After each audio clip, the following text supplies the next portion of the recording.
Today we have the infamous Maxpeedingrods coilovers. I'm aiming for a quick, to the point review. Let's open them, see how it's packaged. First thing I notice, this one has been leaking oil sitting in the box. Off to a good start. Now, this box has been sitting up on its end, however this coil and this coilover were up the right way, so it's not a good start to see that the one that was up the right way already has oil coming out of it. Other than that, everything's foam, packaged good.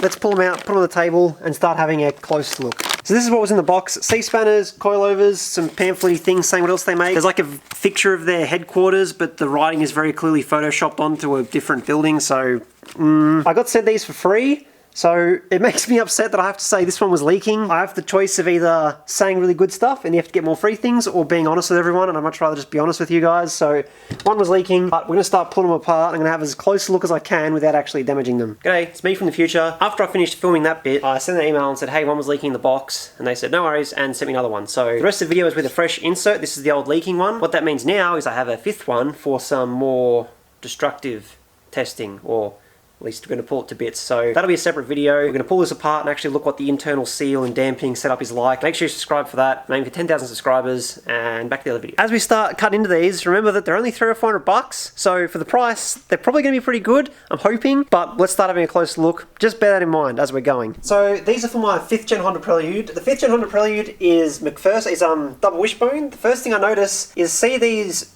to the fronts are super thick compared to the rears. I'm guessing that these are really thick because they're designed for a McPherson strut car. McPherson suspension puts a bending load on the strut, whereas double wishbone like the Prelude doesn't.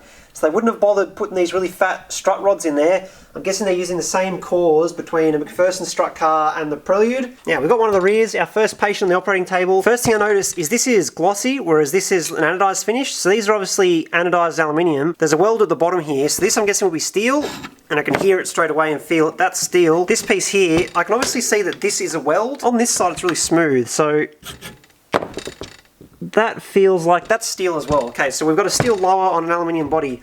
We'll unscrew these and then have a look how they're made on the inside. It's kind of weird that the stickers aren't upside down because it goes this way in the car, but that doesn't really matter. One thing I did notice is this is screwed the full depth in, which means these are set to maximum low out of the box, so hopefully we don't have any issues with the car not being able to set the ride height that we want. These are painted, not powder coated. If it was powder coated, this would have gone a lot further into it, but you can tell by looking at it that it's a paint. On the inside at the bottom, you can see it's been the evenness of the heat.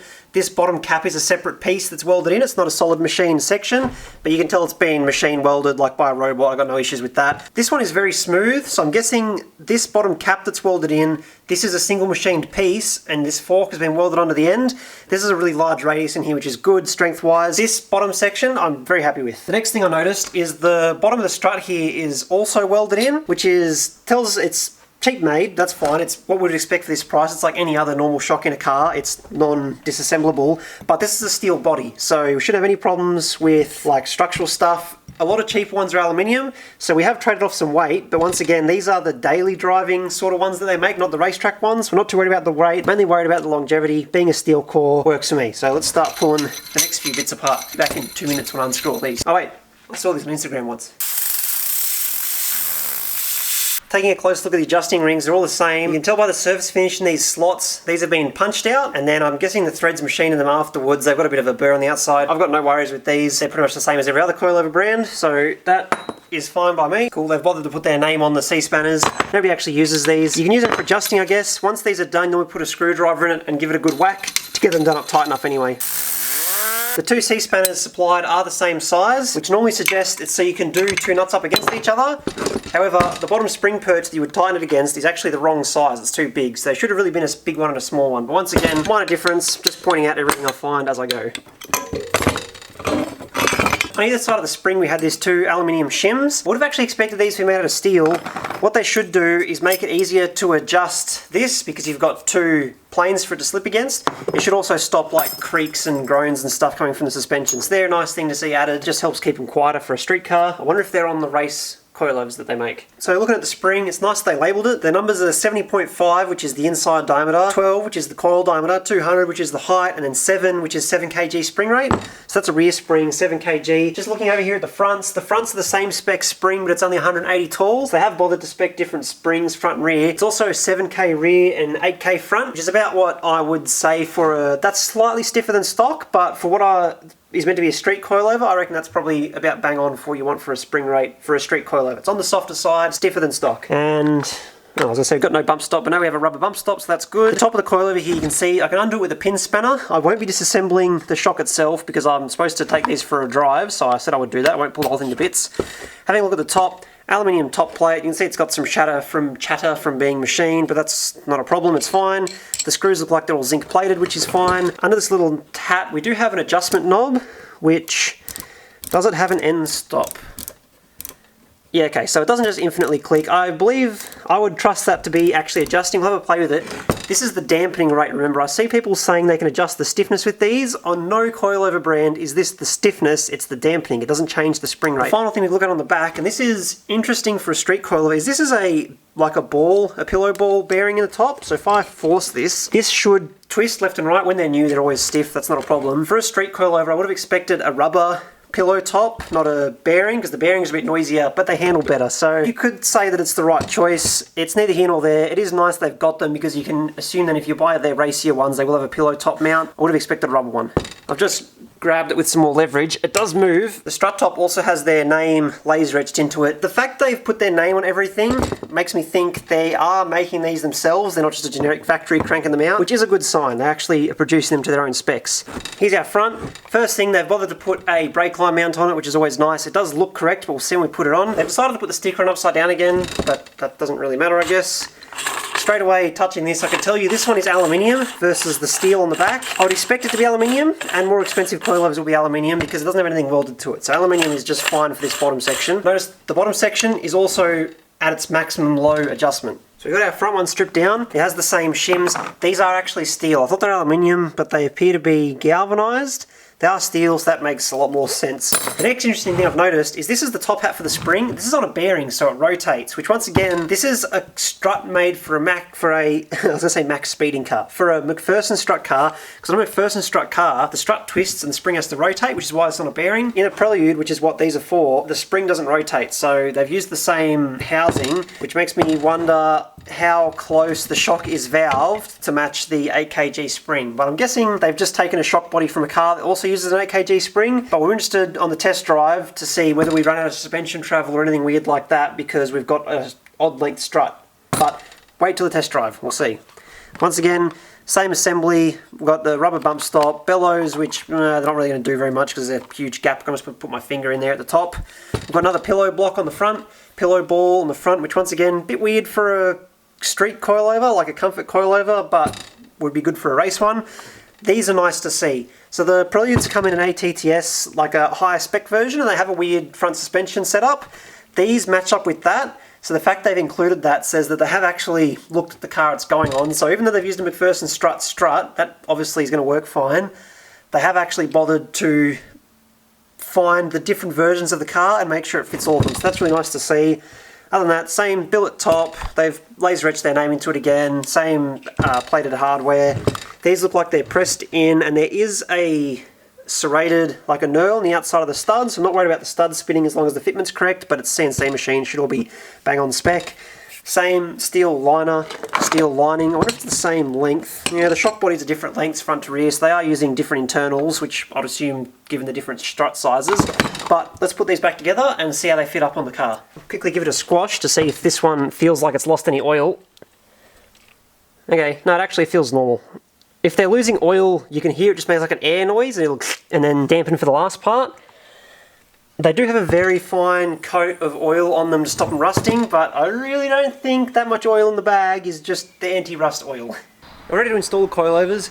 Installing coilovers is 100% a job you can do at home. It's easy, I'll show you how to do it. The first step is just take off the strut top bolts. There'll be 2 in the front, 2 in the back. In this car they're in the boot under the trim, and in some cars they'll be in the back seat, but it's pretty much the same for everything. Now I'm doing this on the hoist. You can just as easily jack the front up, do the front, jack the back up, and do the back. Wheel off. So I've just removed the tie rod. I normally do this swapping coilovers because it lets you swing the knuckle around really easily, and it just makes it a bit easier. For the one bolt, it's worth taking it off. All I've done is take the bottom fork bolt out and the one out of the top of the fork, and this should be enough to, I can't do it with one hand, but we can slide the coilover out and we're ready to put the new one in. So we're ready to chuck the new coilover in. Remember I was happy that it came with brake line brackets? These are for a different car. The brake line on the 5th gen is attached to the knuckle. These don't go to anything, so we can pull them off. One thing that was a nice touch of the brake line brackets is there's a rubber liner in them, which is nice to see, but they don't go on the car, so I don't know whether that's a plus or a minus. So I have the new coilover here. The strut tops are flush, and you can see this is where the fork mounts to on the original one. This is the max speeding one. It's only about 10mm difference. This is set as low as it will go. It's bottomed out in the thing here. So because this one's so soft and actually compresses when you let the car down, I'm not going to be surprised if the car's actually higher than stock with these coilovers in the front. But we'll put them in and see how we go. We're not going to adjust the spring perch just yet. We could wind this down, but what happens if we do that is we're going to lose shock travel, because that's sort of like, it's more of a band-aid fix than how you're supposed to actually lower the car. It should all be adjustable through the base and not run out of travel. As we discussed earlier, the base of these has been painted. They've obviously machined them to the right size. Because they're painted, they're too big to actually fit in the fork now, but because the fork's got a slot in it, you can just pry it open a little bit. It's not really much of a problem, but it's just something to note. That's that one done. Onto the back. I don't really need to show you how to do this because it's simple. It's literally just remove the bottom bolt and then it drops down through the middle of the handbrake cable. Okay, so this is the rear set to maximum low. As you can see, unlike the front, the rear one is way shorter, so the back of the car is going to be dumped if I put it together like this. Problem is, hopefully I'm wrong, but because the fronts seem so long, I think the front's going to be super high and this will be low. So to try and get the car not to look like it's towing an invisible caravan, I'm going to raise the rear a little bit. We'll have to fine tune once we put it in, but hopefully I end up close. So I've just wound the base down about that far, try and get them a bit more even, so it'll be lower but not super low. The other thing is, I noticed this hasn't been bent square at the factory. The edges are sort of splayed out. Because of that, the bolt didn't fit through, so if I squashed them flat, they then don't fit over here. They have to be bent out like that because they're not big enough. So what I've done is I've just opened it up with a file a little bit. They can be bent out at the angle and the bolt still fits through. So minor setback. Once again, you got to think about how much these cost. They're cheap as, so a few little file touch-ups isn't a problem. But let's chuck them in the car and we'll see how high it sits. Another point of note, the original shocks have these nuts attached to them. Max speeding ones don't, so you'll have to find your own nut. It's an M12 by 1.25. All 4 corners are bolted in. The strut tops aren't done up. I'll let it down halfway, do the nuts up, put it on the wheels and see how it sits. How low is it going to go, and am I going to be able to get it back off the hoist once it's all the way down? The front's touching the ground. The front's definitely a lot higher than the back is. As predicted, that is the front as low as it will go before we start like unwinding the spring and don't have a captive spring anymore. So this is as low as the fronts will go out of the box. There's heaps of adjustment left in the back still, so that would go a lot further down. But without doing anything weird like loosening off the spring perch to have the spring flop around or putting a drop fork or something in it, that's as low as it'll go on the front. So make sure you subscribe because I will be doing another video getting it proper low. I'll be making either drop forks or making some kind of spacer to get the spring, I don't know, I'll do something, I'll work it out. You'll see in the next video. We'll take it for a test drive now and actually see how it handles with the new suspension. So I've driven the car to work a couple of times. I've just taken it out to a nice windy road to take it for a drive. I need to keep in mind that the Max Speeding guys, I said to them, oh, I'll take the car drifting, I'll do a review like that, and they said, don't take it drifting. These are our everyday coilovers. Please review it from an everyday driving point of view. And so everyday driving is highway driving and a bit of sporty driving, but not like crazy track stuff. The spring rates they've chosen, 8 and 9 kilo, I'd say it's pretty much bang on. I'd definitely give them points for that. It's stiffer than stock, like it's less body rolly. If that's what you're after, then this is nice. But it's not so stiff that it like crashes over bumps and bounces around and that. You definitely won't be running this, well, there's a big pothole there. You definitely won't be running this super low because of how soft it is, but it's definitely stiff enough that, yeah, it handles better than it did stock. It's a bit more sporty feeling, but not crazy. The damping is not the best. Once again, the price point, like $300 or $400, can't complain. The back feels good. I think the backs, like I said, they've shot themselves in the foot by putting that McPherson strut off another car on the front, because the back feels good. The valving in the damper feels like it's matched to there's a RX3 or whatever it is. The valving in the damper feels like it's matched to the spring, whereas in the front, it feels like the spring rate is slightly too high for the damper.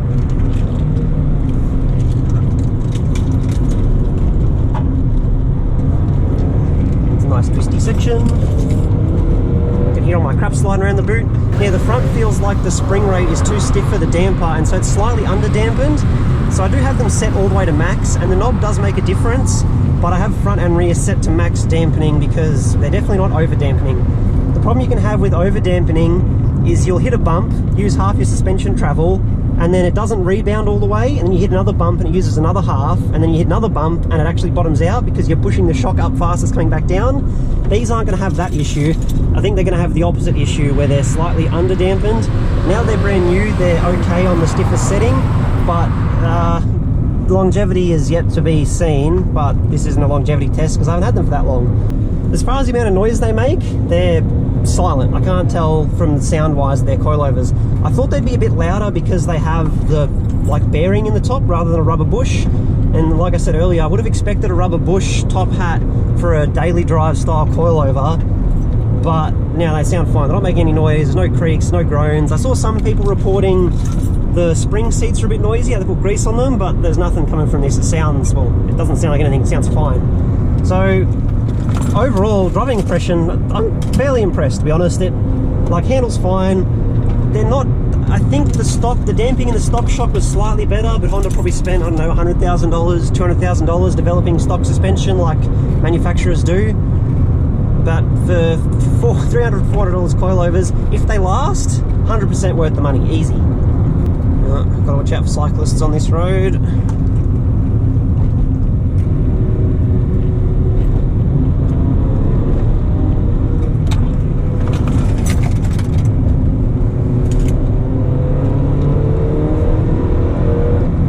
See how much oil I'm burning in my rearview mirror.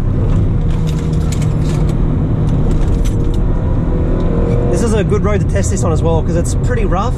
As with most Australian roads, they're not made very well, and then when they're patched they do a really bad job and half the time they make them worse. Those two corners have some good mid-corner bumps and stuff on them, and the coilovers are handling it well.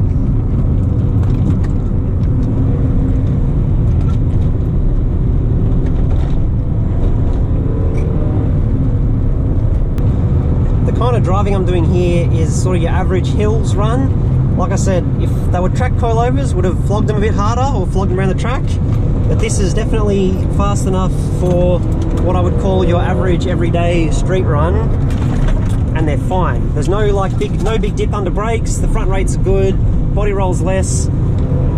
They've gone fairly well with the spring rates. I think the ratio of stiffness front to rear is slightly lower than the original ones, so the rears are stiffer than they were, which makes the car slightly more tail happy, which for a stock car is not a bad thing. It's a bit more lively. It's not so tail happy it's going to spin out, but it feels a bit more lively to drive. I think the turn-in feels a little bit nicer with the stiffer rear shocks. Like I said, the rears and the fronts are set to maximum dampening, and to be honest, I wouldn't want to run them any lower than that. So, in summary, I'm pretty happy with those. I'm impressed with how well they drove. I thought they'd be worse, but they weren't. They're made, build quality, fine, no issues. There's a few minor fitment things, but nothing you can't work around for the price. It would be nice if the front had the shorter shock body, wasn't the reused McPherson strut one and went lower. So they did ask me how I thought they felt and how they drove, and I said these are the problems I've come across, and they said they're going to address that for a newer version, so hopefully they fix that because that would be good.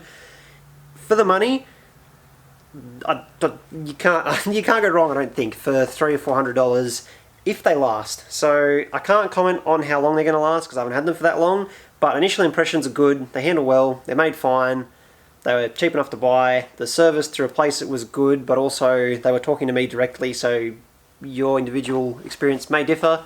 But hopefully you liked the video. I'm aiming for 10,000 subscribers. Please subscribe if you like what I'm doing and you like the way I'm explaining things, because I try to put more detail and look at stuff a bit more in depth than how other people do it. But yeah, 10,000 subscribers, follow me on Instagram because I put more sort of usual little bits and pieces up there, and I'll see everybody on the next video, and goodbye.